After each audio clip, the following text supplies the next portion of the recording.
Voici le jour que fit le Seigneur, jour d'allégresse et de joie. Christ est ressuscité, et en voici quelques signes. Le tombeau vide, constaté par Marie-Madeleine, Pierre et Jean, et tout y est soigneusement rangé. Cela ne peut être l'œuvre d'un voleur. Les apparitions.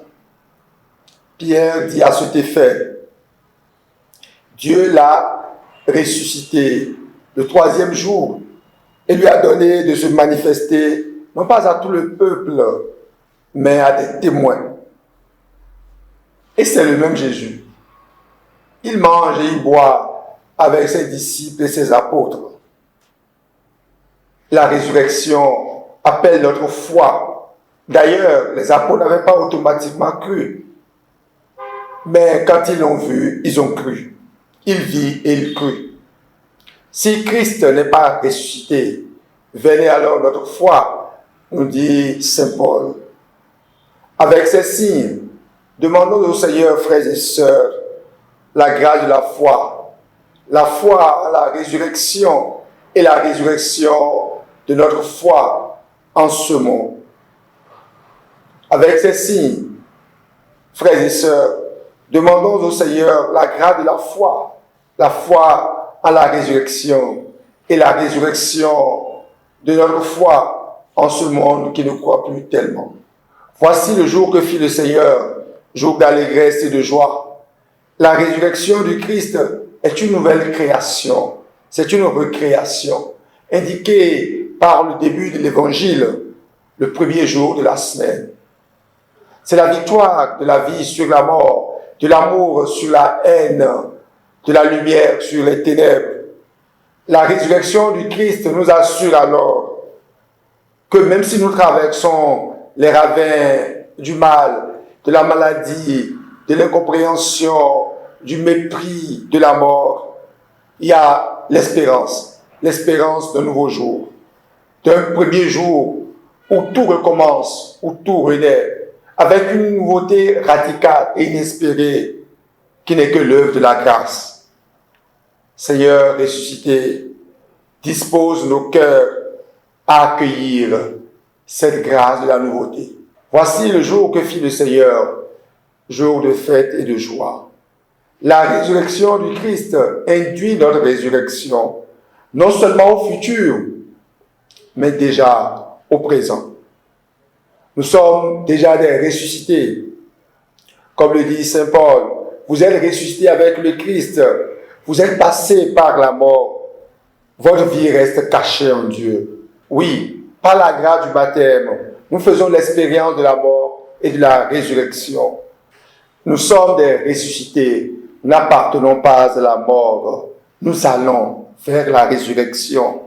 Nous sommes appelés alors à laisser notre vie manifester la force de la résurrection du Christ.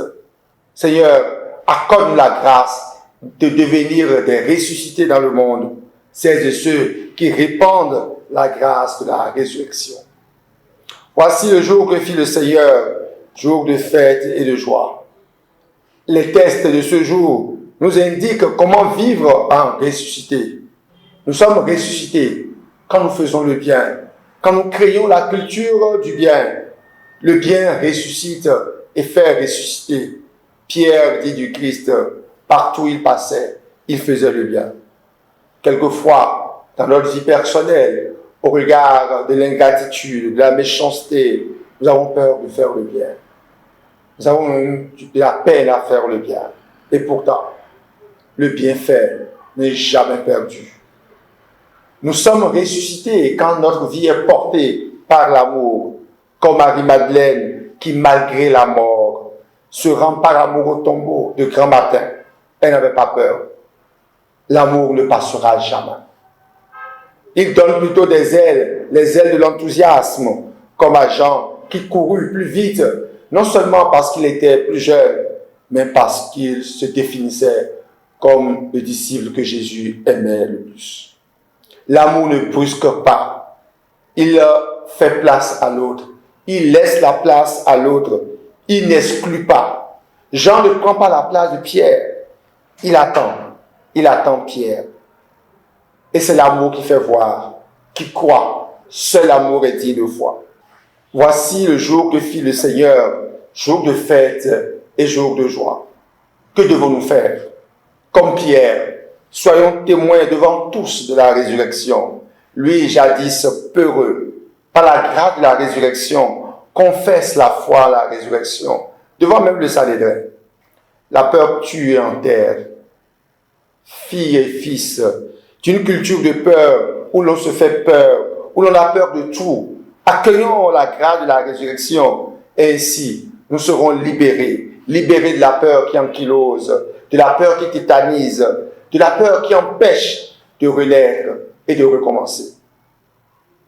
Paul recommande à cet effet de rechercher les réalités d'en haut. Si Christ est ressuscité, nous dit Saint Paul, recherchez les réalités d'en haut. C'est là qu'est le Christ, assis à la droite du Père. La résurrection nous ouvre alors le ciel et l'éternité. La terre seule ne peut déterminer tout l'horizon de notre vie. Joyeuse Pâques à chacun et à tous.